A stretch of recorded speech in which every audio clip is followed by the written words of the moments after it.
Welcome to my channel, Stitch in Style by me, Nadia, and it's another Friday Sews. Today I'm going to talk to you about my two recent makes. First, let me share what I'm wearing today. It's the Anna Allen Anthea blouse that I made a few weeks ago in this white viscose chalet material. And if you've watched my previous vlogs, you'll know that I have actually got a hole in this in the back, which I have mended but is visible. So this was just a practice anyway, just so I could test out the garment before I made it in some special fabric for my sister's wedding. At the moment I'm wearing a vest over it, and I'm wearing a brown belt and some jeans.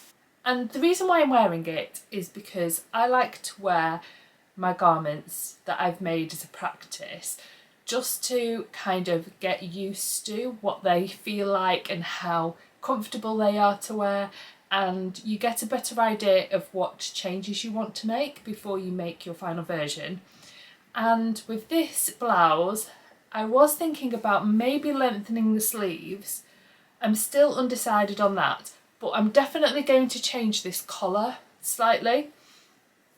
It just feels a little bit too high for me. I have actually been wearing it undone today, and I think if it just came down just a little bit more there, I would find it a little bit more comfortable. So I'm going to alter the pattern before I make it again, just to bring the neckline down a little bit.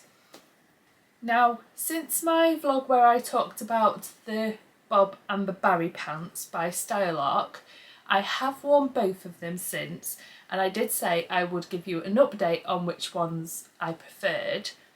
And having worn them both, I think I actually prefer the Barry pants. I think they're a nicer fit on me, and I'll put up a picture now of me wearing the bobs and the Barrys side by side so you can see them as a comparison.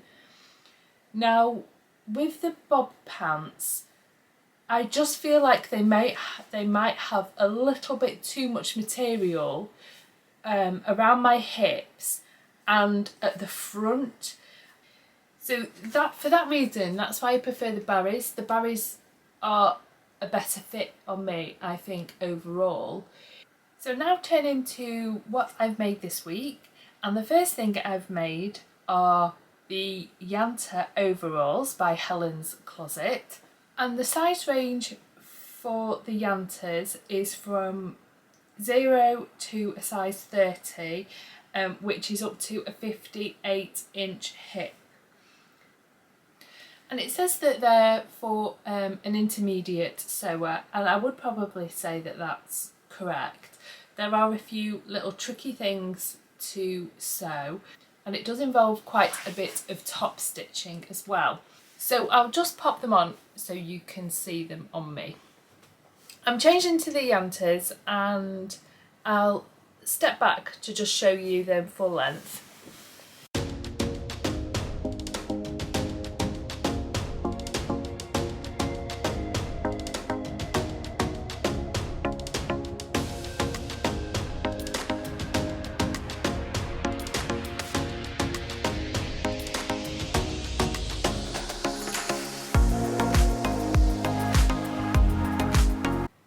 So hopefully you saw me then full length in these dungarees, and I'm really happy with the fit. As you can see though, they are quite wide at the waist. I did put the invisible zipper in along the side, but I actually can get them on and off over my hips. Now in terms of sizing, I'm size 37 bust, 30 waist, 42 inches hip, and I made the size 12, which is for a bust 38, waist 30, hips 40. So that's bang on for my waist. My bust is slightly smaller, but my hips are 2 inches bigger. But when I looked at the finished garment measurements on the hips are 44.5 inches, so that gives me 2.5 inches of ease, and I thought that that was fine for how I like things. So I didn't actually grade out for the hips, and it says the waist, the finished garment measurements of the waist is a size 40. So thinking, because I've got 42-inch hips and the finished garment measurement of the waist is a 40, I thought I would actually struggle to get them on, but in fact I didn't, and I can just squeeze them on over my hips without having the invisible zip. So if I make it again and I keep it at this size, then I wouldn't have the invisible zip in, or if I wanted to take it in at the waist, then I would have to keep the invisible zip. So I made this in a cotton chambray fabric.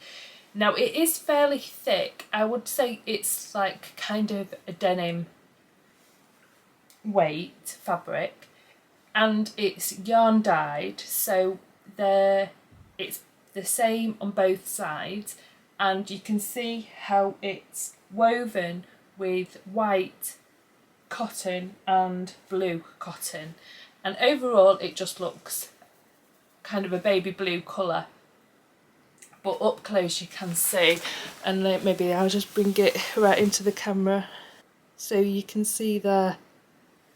Now I did make some modifications because I always need to add length to a bodice. You can either add length, and this is the back piece there, which is just under where the straps join, or you can add length here, and that's where I've added length here.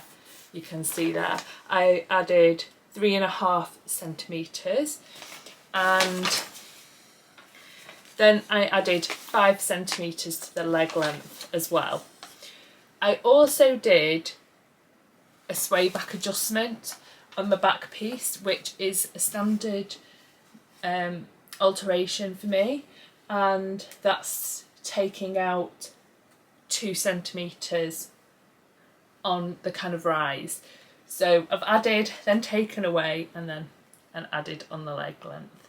Actually, I think all those adjustments worked out okay.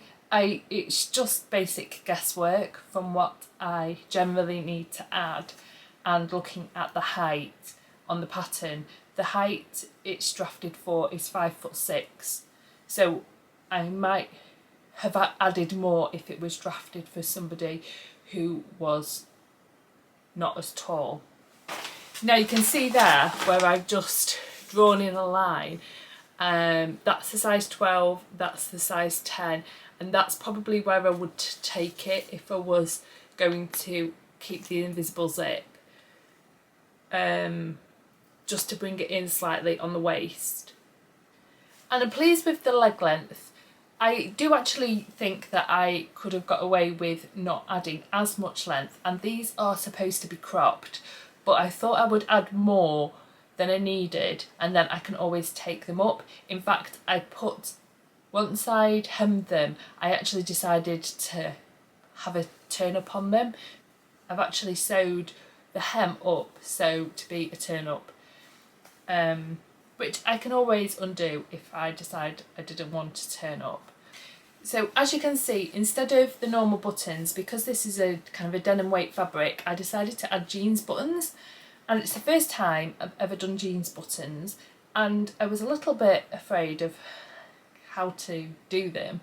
Actually, they were so much easier than normal buttons. You can just bash them in with a hammer, and yeah, great. I really like them actually, and I'll definitely be using jeans buttons again. And the pattern does call for a lot of top stitching. Now the only place where I haven't actually been very neat on my top stitching is here, where you have to do a point and then come down. Yeah, that wasn't the neatest top stitching there, but you can't really notice unless you're looking very closely. Now the other thing that I did find tricky when I was sewing this up was doing this bit at the back. I did it the first time and it wasn't quite right, so I went back and tried to do it again, and in that time I'd caught some of the fabric in a funny way, so then I had to unpick that and redo it, and so it did involve a little bit of manipulation to kind of get it right. I am fairly happy with how it's turned out. You do have to be very careful that your straps are aligned where they both go into the back piece. I had to unpick that and redo that as well to make sure that they were both even though I thought I was lining up my notches, so that might have just been poor cutting on my part. I found the understitching part a little bit confusing, but I kind of worked that out. I think that was the understitching part was the only place where I thought that the pattern could have done with a little bit more explaining on how to do that step. But otherwise, Helen's instructions are really, really good. She gives lots of fitting advice, and the invisible zip went in fine. I always find it's useful if you kind of like iron the teeth of the zip open slightly, so then you can get quite close to the teeth when you're sewing it. But as I say, if your hips, if you don't have a big waist to hip differential like I do, then you'll probably have absolutely no problem, even if you wanted to size down on the waist, getting them over your hip. I prepped all the pockets, but I didn't put them on until I'd made the full dungarees, so that was kind of one of the last jobs that I did, was to put on the pockets and to sew them on, and that was a little bit tricky with having a full dungarees, and at one point I did catch the straps when I was sewing a pocket on, so if you're doing that, just watch out.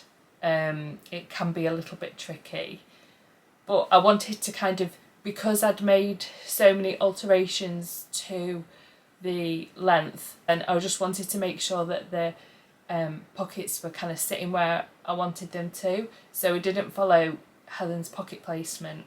I just went with what I thought, and I spent a long time just measuring from the centre front and the centre back to make sure that the pockets were perfectly in line. So I would like to give them a try in a denim and maybe do a different colour, like denim top stitching on them, and I think that they could look really nice. So that's about all I think I have to say about the Yantas, but definitely going to be making some more, and I'm going to show you my next make. So here's my next make, and it's the Plantain tee by Deer and Doe. So the Plantain tee goes from a size 34, which is a bust 31.5 inches, waist 23.5 inches, and a hip 33.75 inches, and it goes up to a size 52, which is a bust 44 1/8, waist 45 1/4, and hips 48 7/8.